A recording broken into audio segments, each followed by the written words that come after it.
Ladies and gentlemen, you ready?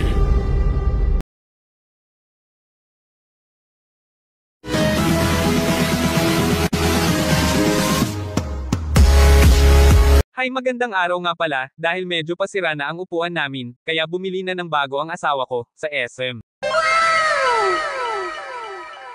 At syempre, hindi niya rin makakalimutan na bilhan kami ng damit ng anak ko.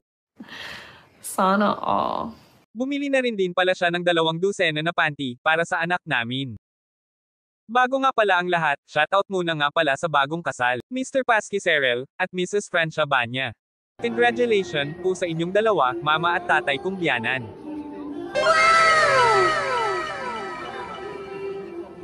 Sana all. Sige mga lods, hanggang dito na lang, pupunta muna kami sa Camp Mart ng asawa ko. Bago ang lahat, bago mo tapusin ito, huwag mo kalimutan mag-follow at subscribe sa YouTube channel ko. Maraming salamat.